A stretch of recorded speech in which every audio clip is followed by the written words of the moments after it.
ऐसे video clip सुन के हम पिघल जाते हैं। हालांकि जो हक़ाइक़ होते हैं वो इसके बिल्कुल बरअक्स होते हैं। वो 70 करोड़ का शराब का लाइसेंस कहाँ गया पता है, जैसा कि इमरान खान साहब ने चौधरी बरादरान को दिया। क्या गारंटी है कि वो नवाज शरीफ को नहीं देगा, वो पीपल पार्टी को नहीं देगा। बिस्मिल्लाहिर्रहमानिर्रहीम, अस्सलाम वालेकुम। दोस्तों, मैं आज एक वीडियो देख रहा था इमरान खान साहब की। उसमें इमरान खान साहब जो बोल रहे हैं वो कोई ख़ास बात नहीं है। वो अक्सर इमरान खान साहब बोलते रहते हैं और अवाम उसके ऊपर भरोसा ही कर लेती है कि यार इमरान खान साहब एक सच्चे और ईमानदार लीडर हैं। तो वो वीडियो में मुझे क्या चीज़ अलग लगी कि जिसके ऊपर मैं ये वीडियो बनाने के लिए मजबूर हो गया, क्योंकि वो वीडियो जिस आदमी ने अपलोड की थी तो उसके ऊपर उसने कुछ लिखा था। क्या लिखा था कि दोस्तों, ऐ पाकिस्तानियों, इस इंसान की कदर करो। खुदा न खास्ता ये चला जाएगा तो फिर हमको इस जैसा ईमानदार सच्चा आशिक रसूल और क्या कुछ नहीं लिखा हुआ तो वो नहीं मिलेगा। तो इसलिए मैं ये वीडियो बनाने के लिए मजबूर हो गया हूँ। सबसे पहले इमरान खान साहब की वो वीडियो सुनो, फिर उसके बाद वीडियो के बाद हम देखेंगे कि क्या इमरान खान साहब जो वीडियो में बोल रहा है उसके ऊपर पूरा उतर रहे हैं या आवाम को सिर्फ धोखा दे रहे हैं, अदाकारी कर रहे हैं।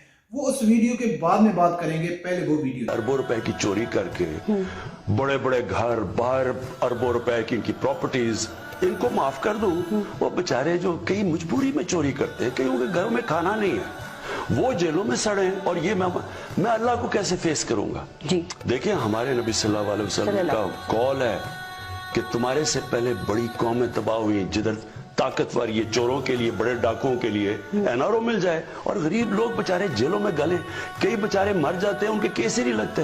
ये जो हो रहा है ना, ये सारा एनआरओ का ड्रामा, ये जो सारे इकट्ठे हुए हैं, ये जो सर्कस लगी हुई है, ये पाकिस्तान की एक डिफाइनिंग मोमेंट है, फैसला कौन वक्त है जी। हम अगर ये कौम इस प्रेशर में आ गई और अगर इस कौम ने वो कैरेक्टर ना दिखाया इंसाफ करने का जी, इस कौम का कोई फ्यूचर नहीं है।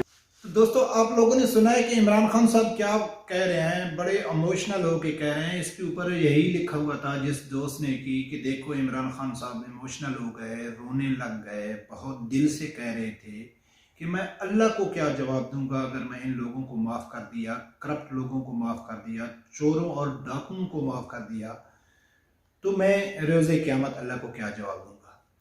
जो ऐसे वीडियो क्लिप सुन के हम पिघल जाते हैं। हम तो यही समझते हैं कि बस यार क्या बात है, क्या बात की इमरान खान साहब ने।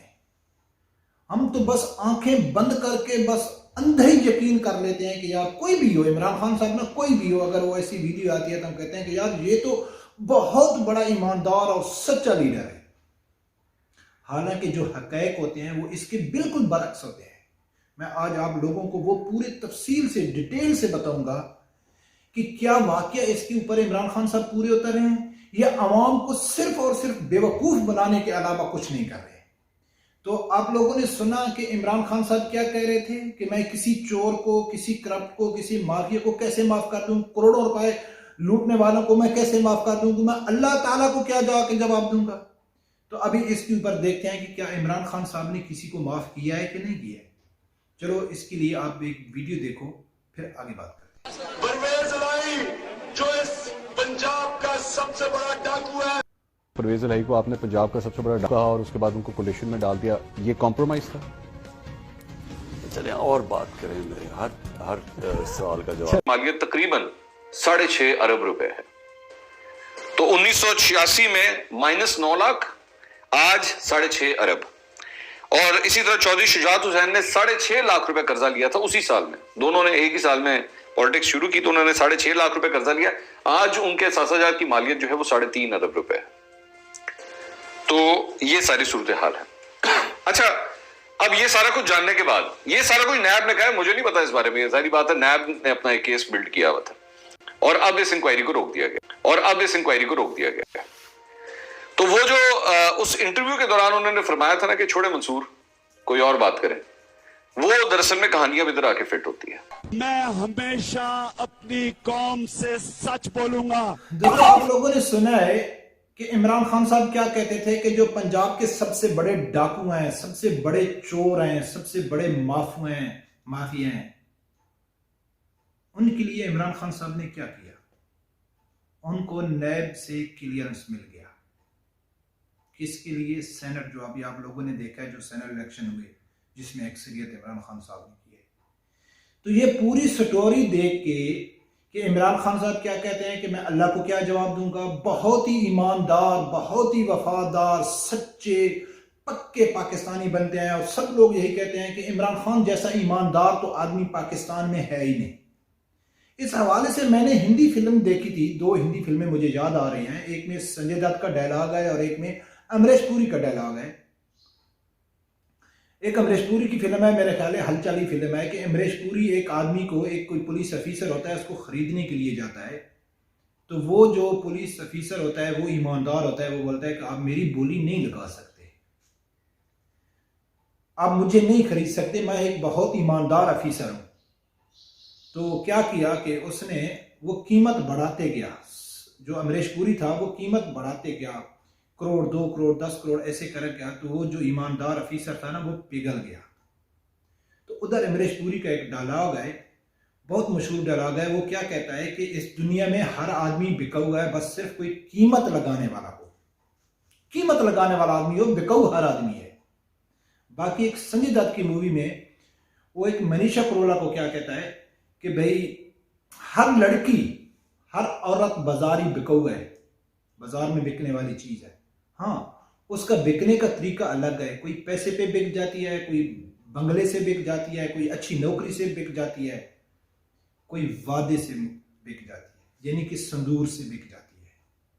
उससे कोई शादी का वादा कर ले तो वो सब कुछ ही शादी से पहले ही अपने सब कुछ हवाले कर देती है, तो वो उसके ऊपर भरोसा कर लेती है। तो इसलिए दोस्तों, जरूरी नहीं है कि किसी को एनआरओ पैसों के लिए दिया जाए कि यार फलां आदमी बोल रहा है कि मैं आपको इतना अरब डॉलर देता हूँ, आप मुझे एनआरओ दे दें।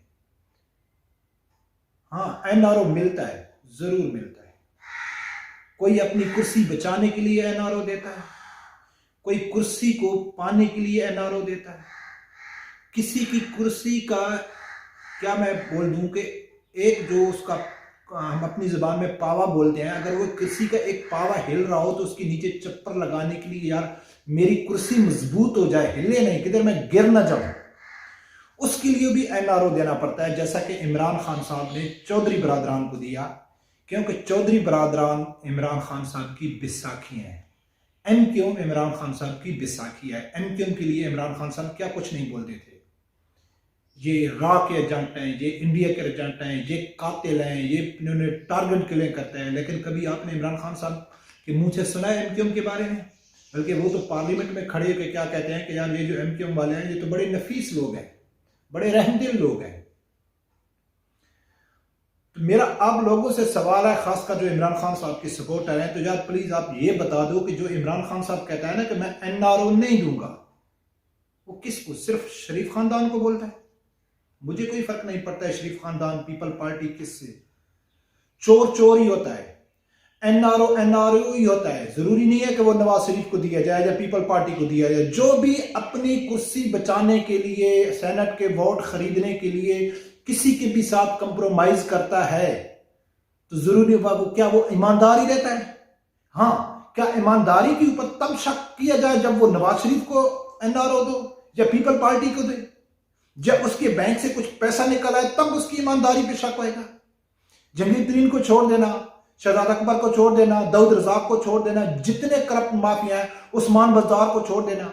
ये हाल ही में देखो कि क्या किया कि उनका जो जनूबी पंजाब का जो एक पीटीआई का वज़ीर है, वो क्या कहता है कि उस्मान बज़दार को बड़े बड़े बंगले गिफ्ट में मिले। वो सेनेट में इमरान खान साहब की मुखालफत कर रहे थे, उसने टीवी टॉक शो में आया, सब उसने कह दिया कि यार ये क्या है, उस्मान बज़दार साहब को तहफ़्फ़ुज़ात हैं। लेकिन उसने इमरान खान साहब से मुलाकात की, अपने तहफ़्फ़ुज़ात दूर किए, फिर वो पीटीआई का हिस्सा बन गया। और वो उस्मान बज़दार के बंगले कहां गए? वो 70 करोड़ का शराब का लाइसेंस कहां गया? ये चीजें दोस्तों आप लोगों को समझनी चाहिए। किसी के बोलने से, किसी की डायलॉग से, किसी की इमोशनल से अगर आदमी पिघल जाए तो सबसे पहले तो हमको ड्रामों के ऊपर पिघलना चाहिए कि ड्रामों में तो बस रोना ही शुरू कर देते हैं, बहुत इमोशनल सीन होते हैं, लेकिन वो ड्रामा होता है, वो अदाकार होते हैं। हकीकत में रोना होता है, फिर एक अदाकारी में भी रोना होता है। तो ये हमको समझना चाहिए कि अदाकारी वाला रोना क्या है, अदाकारी वाले इमोशनल क्या है, अदाकारी वाली फीलिंग क्या है और हकीकत में क्या है, ये हमको समझना चाहिए। तो मेरे ख्याल में कि इमरान खान साहब ने तो पंजाब में चौधरी बरादरान को तो एनआरओ दे दिया है। क्या क्या गारंटी है कि वो नवाज शरीफ को नहीं देगा, वो पीपल पार्टी को नहीं देगा? इस चीज की किसी के पास कोई गारंटी है? ये सिर्फ दोस्त ड्रामा चल रहा है और कुछ भी नहीं है। ये आवाम को बेवकूफ बनाया जा रहा है, लेकिन जो हमें समझते भी नहीं है। भाई ठीक है, जैसे चल रहा है चलो, लेकिन ये बार बार टीवी में आके कहना मैं एनआरओ किसी को नहीं दूंगा, मैं रियासत मदीना बनूंगा, मैं मदीना के असूलों के मुताबिक पाकिस्तान को बनाऊंगा, जो इसके आप बिल्कुल अपोजिट चल रहे हैं और हम लोग आंखें बंद करके हमके ऊपर यकीन कर रहे हैं। तो दोस्तों, इसके ऊपर हमको गौर करना चाहिए। ये वीडियो बना के आप लोगों को बताना बहुत ज़रूरी था कि ऐसे इमोशनल वीडियो क्लिप डाल के आवाम को बेवकूफ़ बनाया जा रहा है, जो आवाम में इसके ऊपर तवज्जो नहीं देती है। तो मैं उम्मीद करता हूँ कि दोस्तों आप लोगों को मेरी ये वीडियो पसंद आई होगी। अगर पसंद आए तो मेरे चैनल मलिक नसरुल्लाह ऑफिशियल को सब्सक्राइब कर देना। और मेरे रब्बे परवरदिगार से यही ख्वाहिश है कि अल्लाह ताला आप लोगों को हक सच सुनने की और हक सच के साथ खड़े होने की तौफीक अता फरमाए। अल्लाह हाफिज़।